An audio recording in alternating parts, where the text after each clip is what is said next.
Good evening. Hello there. How are you? I'm okay, thank you. How are you? Just okay, is that it?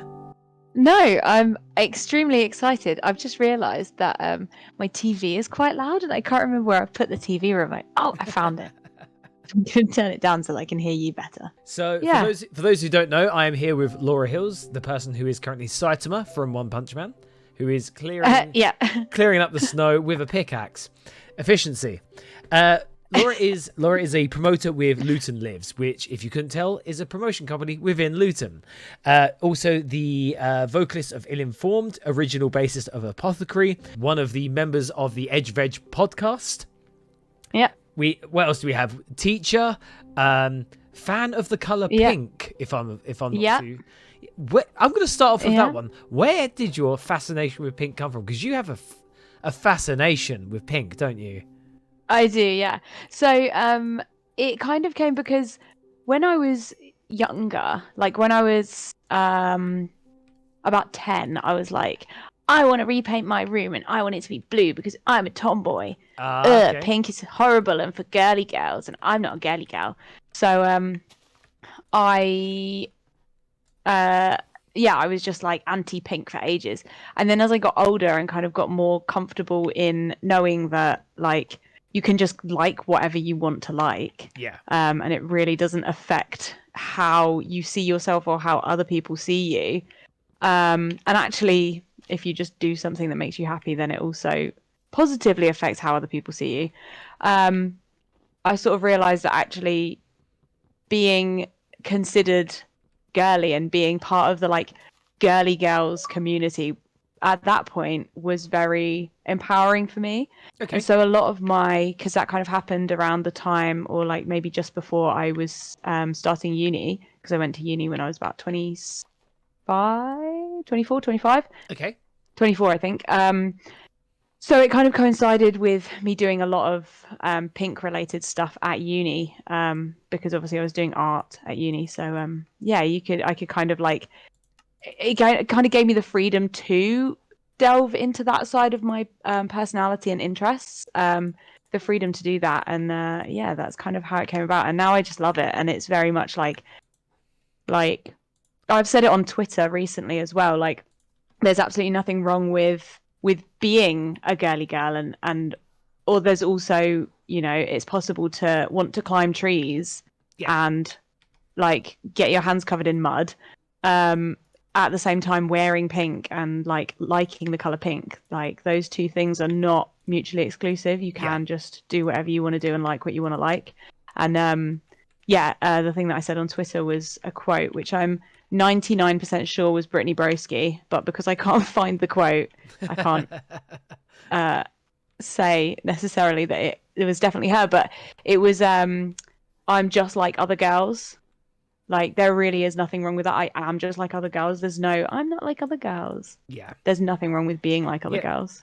Being friends with girls is actually really nice, providing that you surround yourself with nice people and the right people. But yeah, it's just being nice is what you need to do these days. And not enough people do that, unfortunately. Especially it's true. Unfortunately, especially in some of the scenes we're a part of sometimes. Yeah. I think some people probably experience it more than others, and again, that comes from like who you surround yourself with, and whether those people actually call out the bad behavior from others, and whether you feel like supported by those people that you surround yourself with, or whether they just kind of accept it and let it happen. Yeah. Those people can go away. Yes. And not go away and never come back. So we're actually going to try and build the castle. And by the castle, I mean a venue in Luton, which is where Laura does most of their promoting. Yes. Or all of your promoting, I believe. Yeah. Mostly, yeah.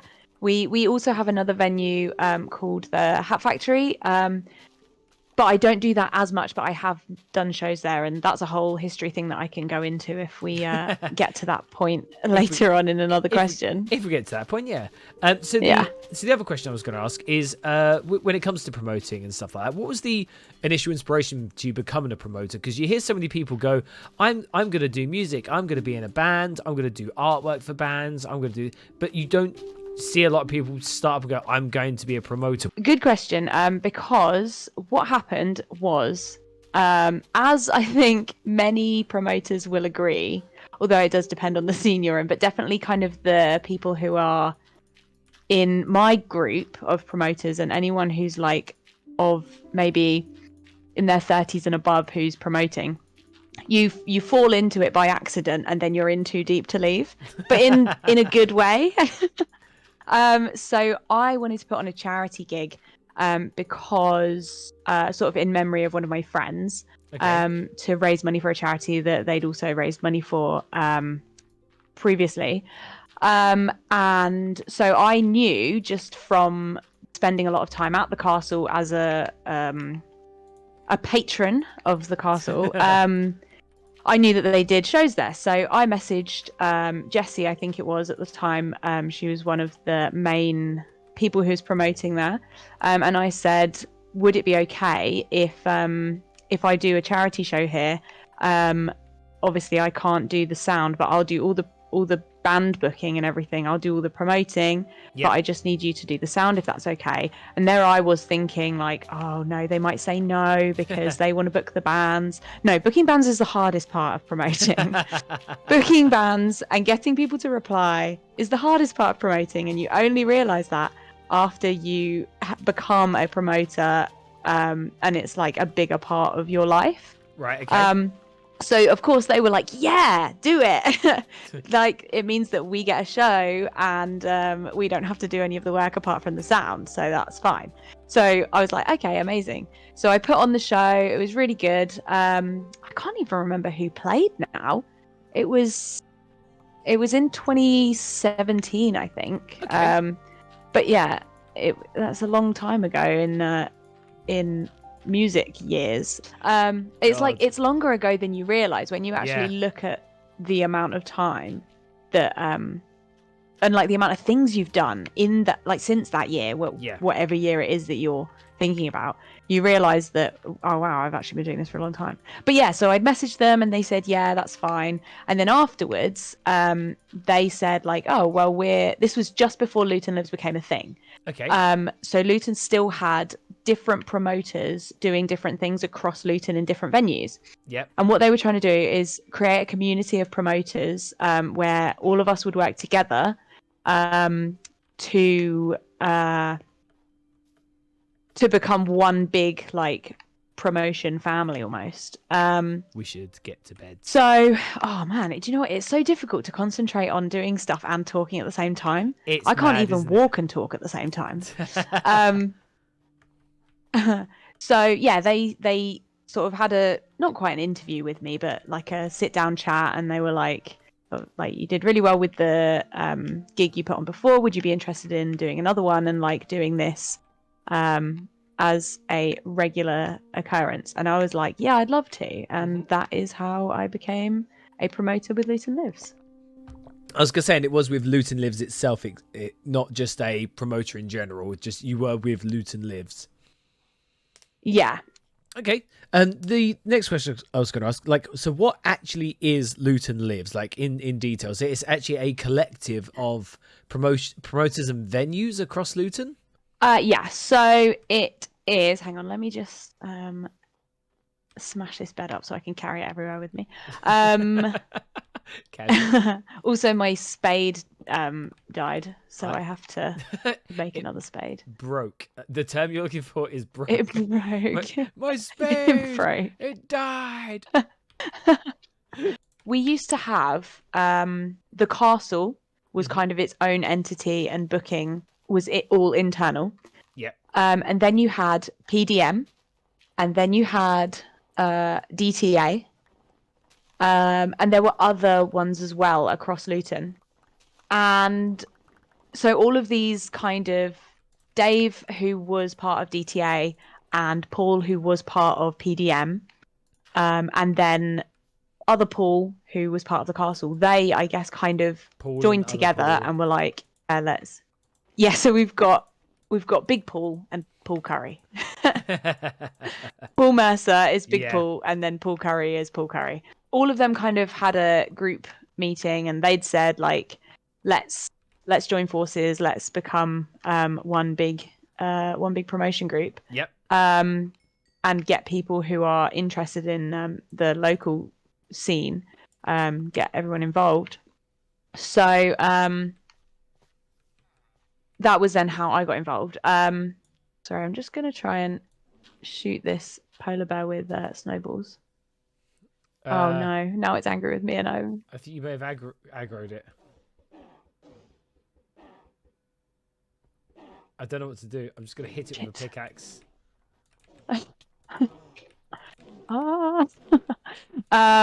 Killed it. So there we go. Nice, well done.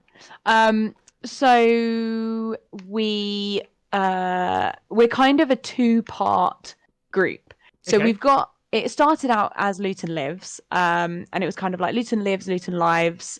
People were always like, oh, how are you supposed to say it? And the idea is like, you can say it however you want, because it's not just us. It's like a community thing as well. We always wanted it to be more than just us. We wanted it to be wider than that. So that was how it started. And it was just, we book shows, we put bands on, and that's what we do.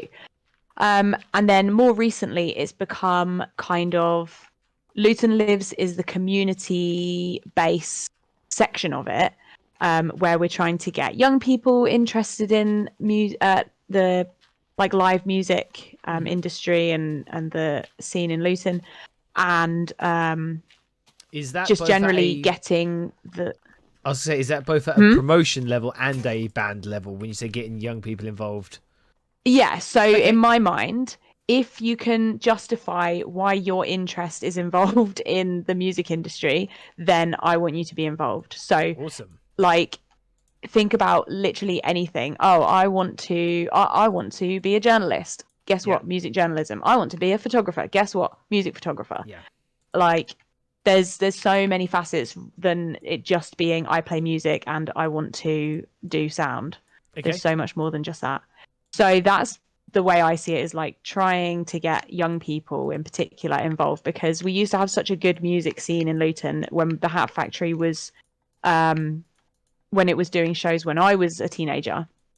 Like, I really wanted that to be how it was again. And so part of that is doing what I can to get people who are like 14, 15, 16 to know at least that there is a scene that they can be involved in if they are interested in music or the music industry in any way. So that's kind of what Luton Lives does, and I do have kind of a big talk about it without having the time to actually do everything I want to do. But the idea is that at some point we're able to actually go into schools and colleges and speak to people and say, like, hey, this is what we do, and if you're interested, like, let us know, and we'll put that facility in place for you where you can come and see what a show is like if you're interested in being a promoter, or you can bring you and your friends and like call yourself a band and play a show with us and see what it's like. Even if they don't end up being in a band, they've had that experience and we've been able to give that to them. So that's kind of where I see Luton Lives as a whole. And then Castlefest, now we've been doing Castlefest, the actual festival, for so many years. We're at a point where, in the same way Slam Dunk has separate shows that aren't Slam Dunk Festival, but they have ones that are like created by Slam Dunk promoters, like just gigs that are aside from that and just things like that. That's kind of how we're angling our shows now. So instead of it being Luton Lives Presents, it's now Castlefest Presents. Okay. And what we're trying to do with that as well is bring in bands that are maybe from further afield, even international bands. Because then that means that we can show, again, it kind of comes back to that community thing. We can show that Luton is actually a good place to have shows, and Luton is a good place for people to get experience with maybe bands and musicians that they wouldn't have previously had a chance to meet and be involved in. Like, it would be so good if we get an international or a band from further out in the UK, and a band who's literally at college really likes that band, and they get to say, hey, we played with this band in Luton, like at our local venue, and it was really cool. So they do kind of interweave a bit, but that's really what we want out of it. And I find it very difficult to prioritize my time, so I don't do as much as I should do and as much as I want to get done. But yeah, that's the goal, that's the aim. I'm there with you on that one, the old time prioritizing. It's a facet of life that's always reminding you how little you do, even though you do so much. And this is also across all. There's always genres. Something you haven't done yet. Yeah, always.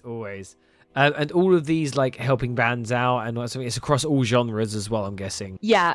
So we do have kind of more regular genres that happen that we put on at the castle, but that is really down to demographics. So like, the people that come to the castle do tend to be interested in metal.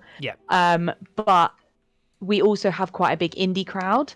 And so that's why we've also tried to broaden who books for us, because otherwise it's just going to be an echo chamber and everyone's going to be booking the same bands over and over again. So Connor in particular, who runs the castle, and like is our main contact for shows at the castle, he tends to put on the more indie style bands. And then I recently have been the person who tends to put on heavier bands, like hardcore bands. And then Paul and Dave, they kind of do a bit of everything. Paul is more involved in the like wider industry, not just the local scene, but the actual industry of live music in the UK. He's, I think, probably out of all of us the most involved with it. Maybe him and Cam as well. So usually when we do get bigger bands in and musicians, it tends to be those guys that book those. So like I said, we try and we kind of share it out, because it means that we're going to get loads of different stuff, loads of different music, and we're not putting on the same people every single show. No, I understand that. It's good that you're able and to the have same that genre mix, every single show as well. Yeah, no, I understand that. It's you don't want it to become stale. We pretty much have a gig every week, give or take. Sometimes we don't for any particular reason.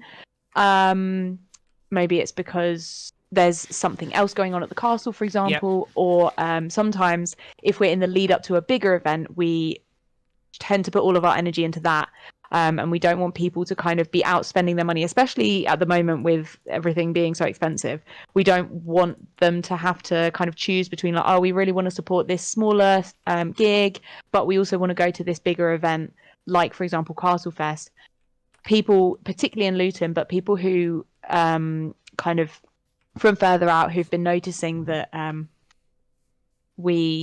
you for giving me that sword. You're welcome. People who notice that we put on Castle Fest, we don't want them to kind of have that like, oh, what am I gonna towards and how I'm gonna support this without being able to afford it. So we, in September in particular, because Castle Fest is at the end of September, we don't tend to have shows in September, or maybe we'll do like a warm-up show for Castle Fest, but it won't be every week like it usually is. That's fair. I understand. So what are things that bands commonly don't do that would just save you so much time? So it's so funny. The one thing that I ask for, I ask them for one thing, and that is lineup details. I email and I say, can you send me your lineup details so that we know how many microphones, DIs, etc. to provide for you? And I would say I probably get 30% of a response. And sometimes I email them multiple times and I still don't get a response. It's not a big deal because usually there isn't a weird setup, and when there is a weird setup, they tend to be the people that let us know that they have a weird setup. But it is still good to know, and it's good practice to actually do that, to send the lineup details. Do you think that's like the main thing. Do you think this will be wide enough? I was just wondering that. So we've got this is where the bands are. So hang on. So Ben's usually here. Connor's about here. Mitch is here. Oh, hang on. Mitch is here. And then brilliant. And then I'm usually about here, and then we usually have Dan about here. So that I think's okay. Yeah, I would say so. This is okay. We're gonna have to like build like a little. I'll build a stage with slabs. I'm using these. Oh yes. Oh, hang on. I'm using these spruce ones. Is it spruce? Yes, spruce planks. I was about to say I just dropped a stack of 64 there if you wanted some. Oh, thank you. I'm gonna organize my thing. I need to get rid of some soil, dirt. Just gonna throw some dirt.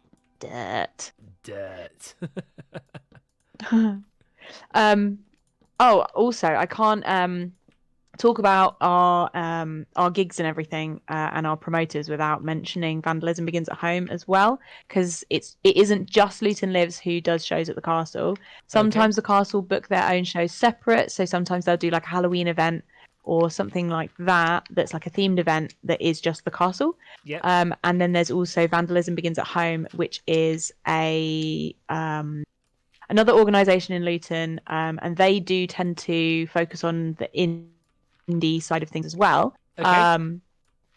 And they actually have a zine. I'm not sure if they are still doing the zine currently because I haven't seen any recently. Is that how you pronounce it? I always thought it for was a long Zine. while. Well, it's magazine. So there you go. Zine. I mean, I've always said zine. I am really not down with the kids. They're not even.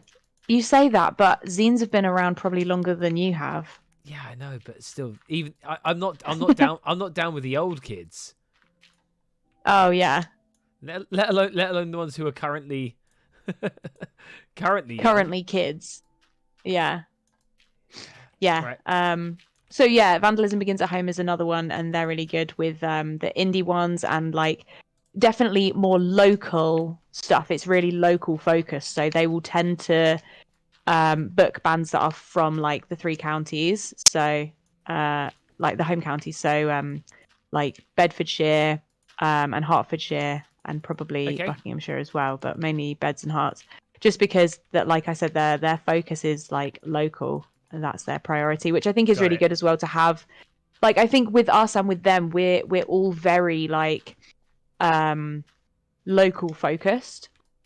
Yeah, it's really important for us that people see Luton as more than just what the news and other people who've never been to Luton think of us. So just sending you their tech specs is the best thing they can do.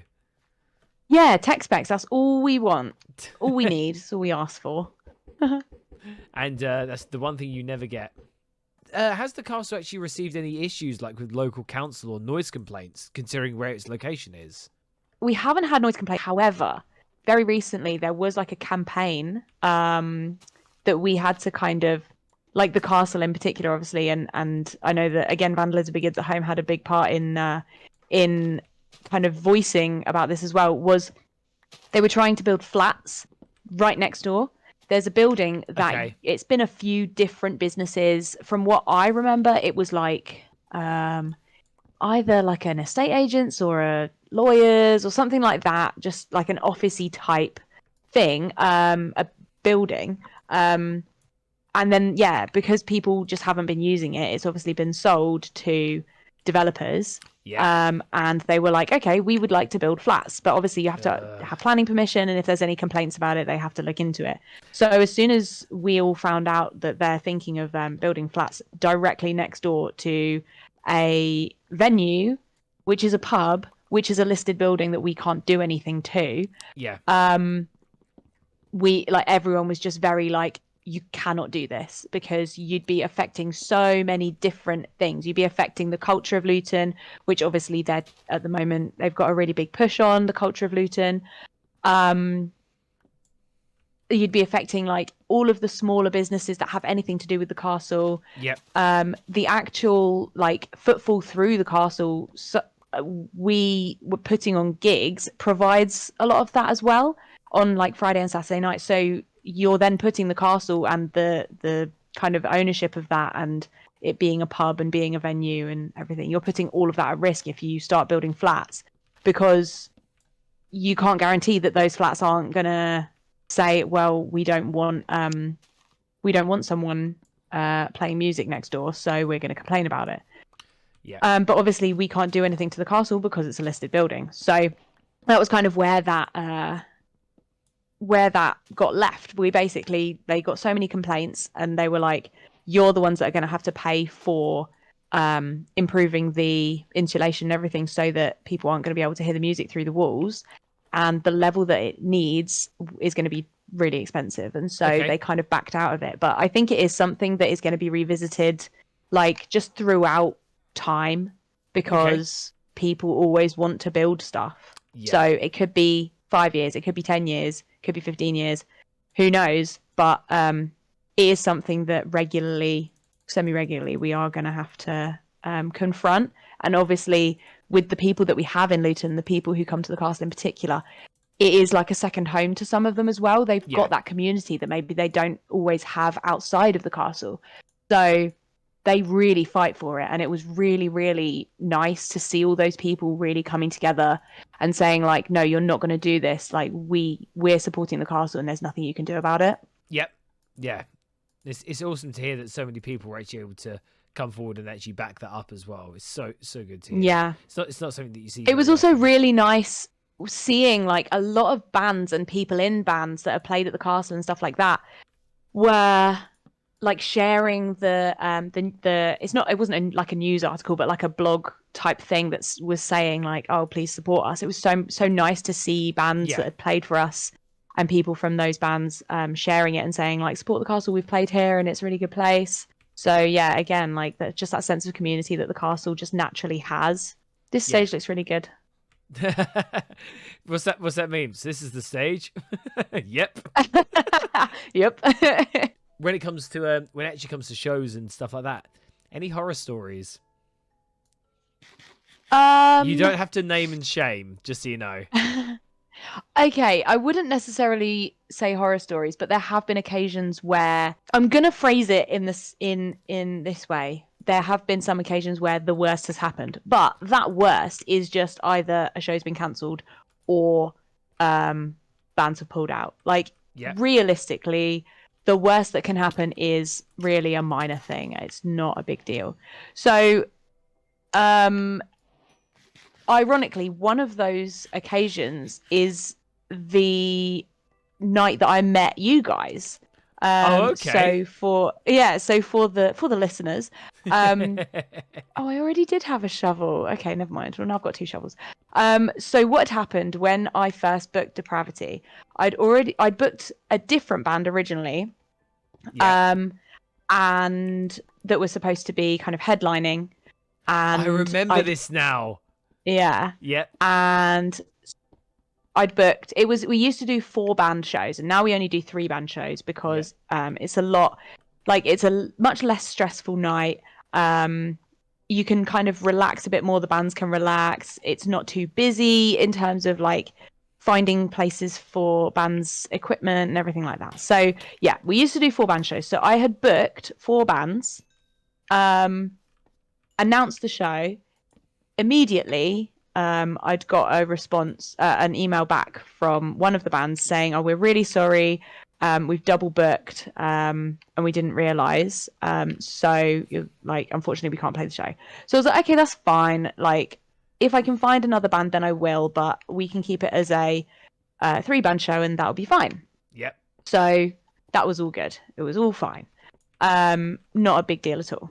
So the headliner, they couldn't then play the show. I can't remember they had some lineup issues. I think somebody left and it meant that they were kind of a bit short. Okay. But they let me know in advance, and so I was like, okay, I'll see if I can find another band. Asked some of my friends, and they were like, oh, why don't you book Depravity? So I was like, oh yeah, cool, I've never heard of these guys before.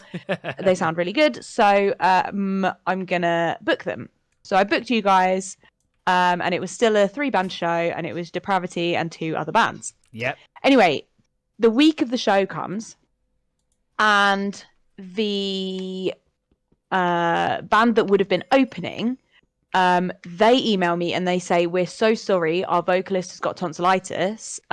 We can't play the show anymore. So I was like, shit, this was like the Thursday at this point, I think. Yeah. I was like, okay, no worries, like you obviously can't help that, so like I'll see what I can do. But I obviously I've just fallen into a hole. I obviously had to kind of hold on, I'm concentrating on something else again.